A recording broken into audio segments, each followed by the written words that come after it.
What in the world is going on with y'all today? Hope you guys are having a great day. Monday, bloody Monday. Actually, Monday is my favorite day of the week. It's usually my most intense workout to get the week going, and everybody is just getting back to work, back into things. You know what I mean? You know what I mean, Jelly Bean?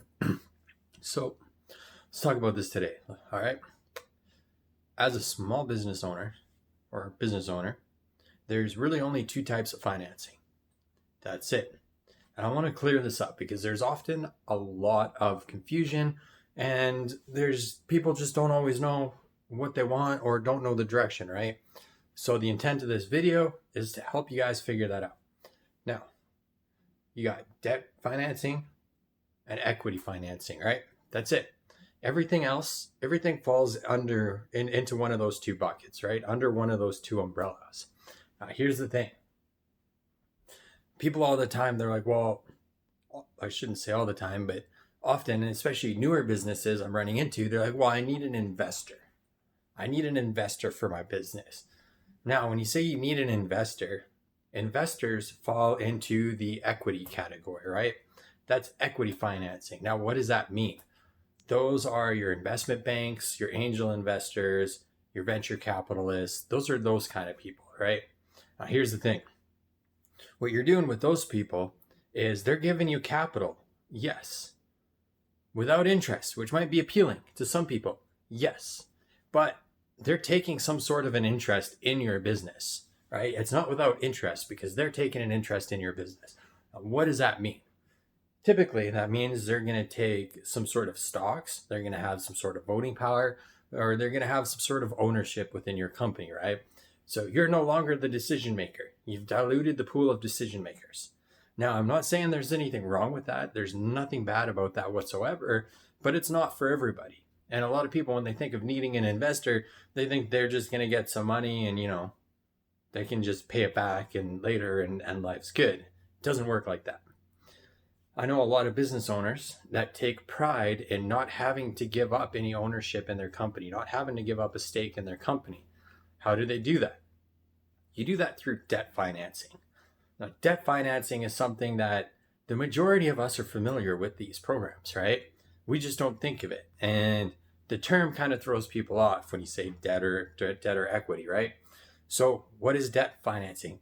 Debt financing is when you take a loan and you have to pay it back plus interest.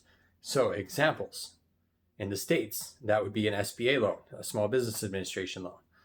That's your line of credit, your term loan, your alternative financing, such as your merchant cash advances, equipment loans, equipment leaseback, invoice financing, factoring, right? Manufacturer loans, those kind of things. You take a lump sum, you borrow a lump sum from somebody, and you have to pay them back with interest. And that's typically some sort of an institution, whether that's an alternative institution or a traditional bank, right? So those are your two paths as a business owner on how to acquire capital, how to borrow capital for your business, right? I should say borrow capital. It's a lot more appropriate and less misleading than saying acquiring capital, because acquiring capital, just go out and make some sales, market yourselves, hit stuff harder, right? But I digress. Getting back to the point here. Those are really the only two types of financing available for a business. You got your equity and you got your debt. Now, which one is best for you? I don't know. It depends. Are you willing to pay interest, or are you willing to give up a stake in your company, give up some ownership of your company, right? Only you can decide that. It's not necessarily that one is more attractive than the other. It's not necessarily that one is more beneficial than the other. They both have their strong points. They're both powerful. They'll both help you get where you want to go. It just really comes down to what is your long-term vision of the business, and not even long-term. What are your short, medium, and long-term vision for your business, and where do you see it in the future, right? What do you want from the future? If you're looking for an exit, yeah, maybe going equity is the way to go, because the venture caps, angels and stuff, they're going to be looking to make it profitable and sell it at a profit as soon as possible to make a chunk of their money back. That's what I got for you guys. I hope this helps. If you need any more clarity, let me know. I hope you guys have a wonderful Monday, and we're going to chat soon. Cheers.